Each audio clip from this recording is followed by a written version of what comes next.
Fa ja 20 anys, a Barcelona 92, jo vaig ser voluntària olímpica en el meu esport, la natació sincronitzada. L'ambient era increïble, emocionant, únic, i la piscina feia goig. Els voluntaris ens vam esforçar molt i vaig gaudir tant de l'experiència que vaig començar a somiar. Jo volia anar a uns Jocs Olímpics i m'agradava imaginar-me amb una medalla.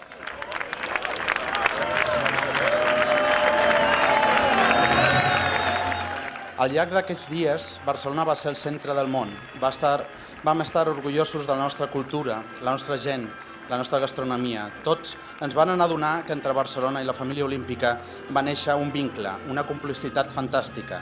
Fou l'inici d'un meravellós somni.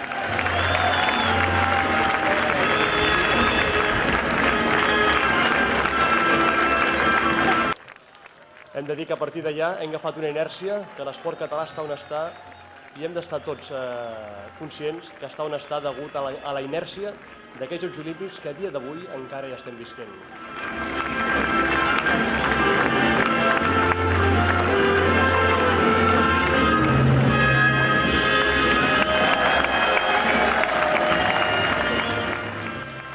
Anys després, Barcelona es troba davant de nous reptes. És veritat que el nostre país pateix una greu crisi, però Barcelona té unes grans potencialitats per sortir-ne. Barcelona ha d'apostar per esdevenir una ciutat de cultura, de coneixement, de creativitat, d'innovació i de benestar.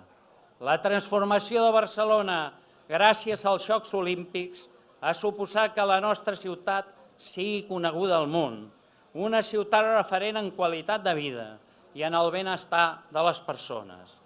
Però també hem de pensar que en una època d'austeritat hem de pensar en el futur. Jo el que parlo és del Barcelona 2022, que hem de lluitar perquè ho sigui, i si no serà el 2026 o serà quan sigui. Però l'esport continua endavant. Fer el millor espot publicitari de Barcelona, de Catalunya, d'Espanya, i que donés aquesta imatge al món de que no érem un país de migdiada i de poca cosa més, que érem un país seriós, capacitat de disseny, d'organitzar coses. Penso que ho vam demostrar. Va ser un espectacle de feina ben feta. Saps allò que dèiem, la feina ben feta no té fronteres? Doncs bé, això és exactament el que va passar. Una feina ben feta es va projectar a tot el món. A Barcelona 92 jo tenia 11 anys i vaig descobrir el que eren uns jocs, vaig entendre la grandesa de tot això i vaig pensar que jo volia estar en un d'aquests i mira, al final he estat amb 3. L'èxit d'aquests jocs davant de la transformació que va tenir la ciutat, que crec que és evidentment molt important, va ser el que va ser uns jocs molt de la gent, del ciutadà. El fet que tothom estigués molt implicat, que Barcelona vulgui no és una ciutat molt gran i això fa que tot estigui una miqueta conjuntat i jo crec que això va ser molt important també. Trobar aquesta hegemonia de ciutat amb el mar, el clima, tot el tema de l'afició volcada aquí, la facilitat de la gent per venir a una ciutat com Barcelona, oberta. És complicat de trobar, jo diria que sí, que són els millors jocs que hi ha hagut per tot en general.